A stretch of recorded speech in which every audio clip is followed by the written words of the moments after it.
faktor eksternal yang sangat berpengaruh dalam proses perkecambahan.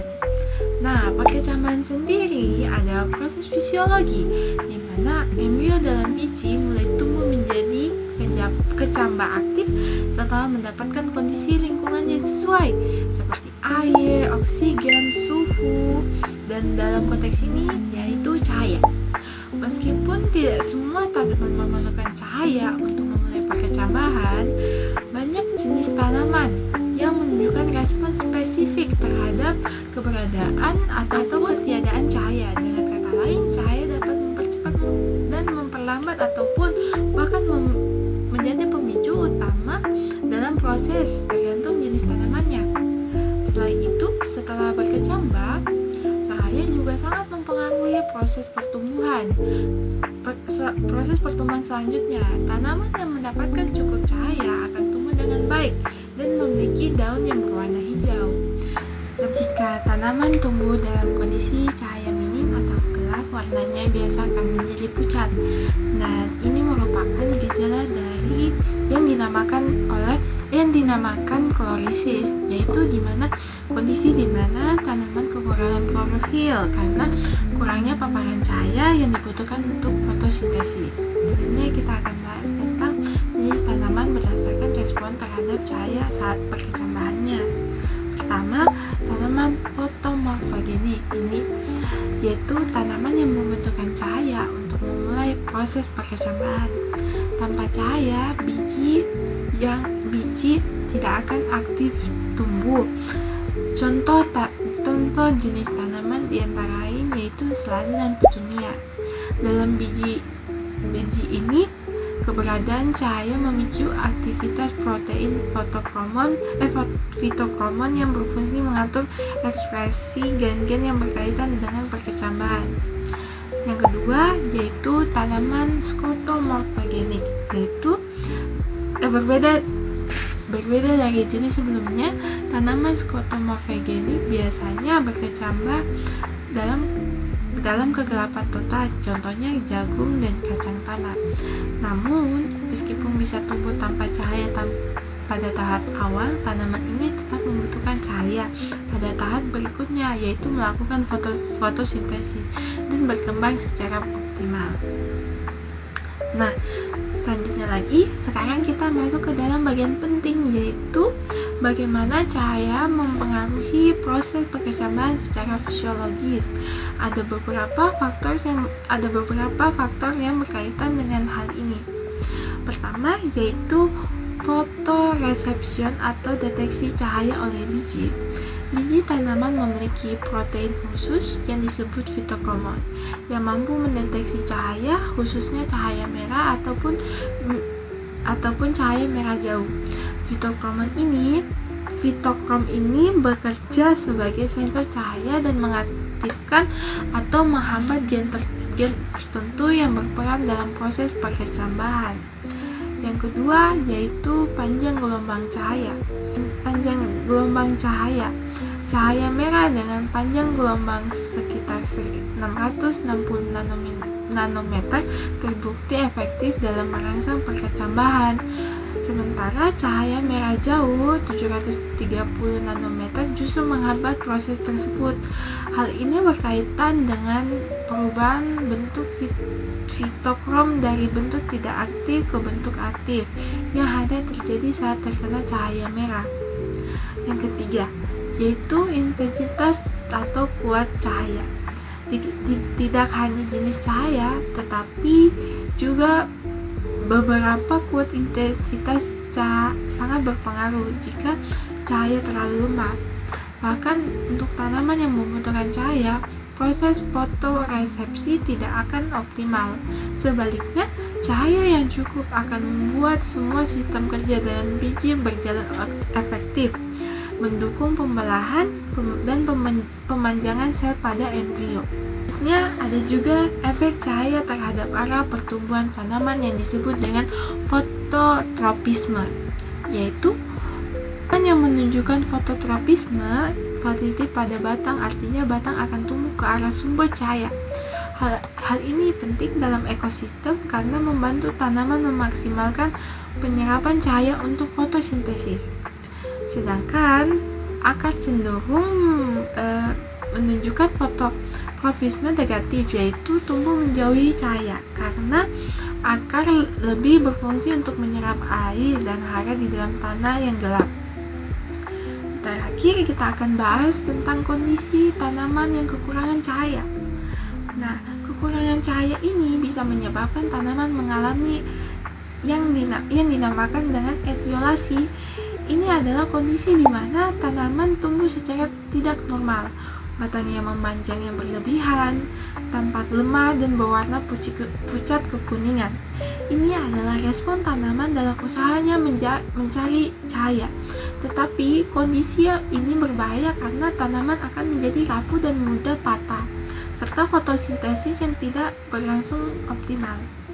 Kesimpulannya, cahaya memiliki peran yang sangat krusial dalam perkecambahan dan pertumbuhan awal tanaman. Dengan memilih ini, kita bisa mengatur lingkungan tumbuh tanaman dengan lebih baik. Misalnya, dengan budidaya tanaman di rumah kaca ataupun dengan sistem hidroponik agar tanaman dapat tumbuh sehat dan produktif. Terima kasih. Kembali bersama saya sambil memakai seragam ini dengan NIM D1B1230035. Nah, video kali ini atau video kedua ini akan membahas tentang efek berbagai jenis hormon tumbuh terhadap pembentukan akar. Nah, pertama yang kita bahas itu yaitu konsepnya dulu. Hormon tumbuh atau fitohormon yaitu adalah suatu senyawa kimia yang dihasilkan oleh tanaman untuk mengatur berbagai jenis proses pertumbuhan, perkembangan, termasuk pembentukan akar. Akar sendiri penting untuk menyerap unsur hara dan memberikan dukungan mekanik bagi tanaman. Nah, ada beberapa hormon tumbuh yang berpengaruh terhadap pembentukan akar. Pertama, ada auksin. Kedua, ada sitokinin. Ketiga, giberelin. Keempat, ada asam absisat dan etilen. Yuk kita bahas satu persatu. Baik, ayo kita bahas satu persatu. Nah, yang pertama itu ada auksin. Auksin adalah hormon utama yang sangat penting dalam proses pertumbuhan dan perkembangan tanaman, terutama dalam pembentukan akar. Auksin alami seperti IAA atau indole asetik asid dan auksin sintetis seperti IBA dan NAA banyak digunakan dalam teknik perpanjangan vegetatif. Fungsi utamanya antara lain yaitu pertama, merangsang pembentukan akar lateral, yaitu akar-akar samping yang muncul dari batang atau akar utama. Ini penting dalam memperluas sistem perakaran. Yang kedua, memperpanjang akar utama, membantu sel-sel di ujung akar membelah dan memanjang, tetapi pada konsentrasi tinggi justru bisa bersifat toksik dan menghambat pertumbuhan. Ketiga, itu digunakan dalam teknik stek, di mana potongan batang atau daun diberikan larutan auksin untuk menstimulasi pertumbuhan akar baru dari jaringan yang belum berakar. Ini umumnya dilakukan pada tanaman hortikultura. Tumbuh yang kedua yaitu sitokinin. Sitokinin adalah hormon yang berperan penting dalam pembelahan sel dan pertumbuhan jaringan, terutama di bagian atas tanaman seperti pucuk. Tapi dalam konteks akar, sitokinin ini merangsang pembentukan sel baru. Namun jika kadarnya yang terlalu tinggi, maka menghambat pembentukan akar karena lebih memicu pertumbuhan tunas. Keseimbangan auksin dan sitokinin ini sangat penting. Auksin yang dominan akan merangsang akar, sedangkan sitokinin dominan akan memicu pertumbuhan tunas dan daun. Jadi dalam kultur jaringan, rasio auksin ataupun sitokinin diatur tergantung organ mana yang ingin dibentuk. Nah, yang ketiga, hormon tumbuh yang ketiga yaitu giberelin atau GA. Dikenal karena kemampuannya mempercepat pemanjangan batang dan mendorong perkecambahan. kaitannya dengan akar, yaitu GA atau gibberellin bisa meningkatkan panjang akar utama, tetapi tidak terlalu berperan dalam merangsang pembentukan akar baru. Nah, efeknya lebih nyata pada pertumbuhan batang dan tunas. Jadi, fokusnya adalah perbanyakan akar. Gibberellin biasanya bukan hormon utama yang digunakan. Nah, hormon tumbuh yang keempat yaitu apsan absisat atau ABA, yang sering juga disebut dengan hormon stres karena perannya muncul terutama saat tanaman menghadapi kondisi lingkungan yang tidak ideal. Pengaruh asam absisa terhadap akar yaitu menghambat pembentukan akar baru, karena tanaman yang harus hemat energi saat berada dalam kondisi kekeringan, salinitas, ataupun suhu yang ekstrim. Tapi asam asisat juga membantu tanaman mengatur pertumbuhan akar yang lebih dalam dan efisien, supaya bisa mencari air ataupun nutrisi jauh di dalam tanah. Nah, hormon tumbuh pada tanaman yang terakhir yaitu kelima yaitu etilen. Berbeda dari hormon lain, etilen hadir dalam bentuk gas dan sangat reaktif terhadap kondisi lingkungan.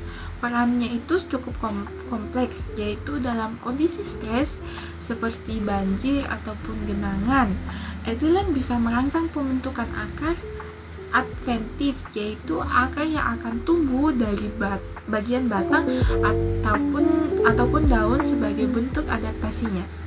Namun, etilen juga bisa memperlambat pertumbuhan akar utama, tergantung jenis tanaman dan kondisi stresnya, sebagai mekanisme perlindungan.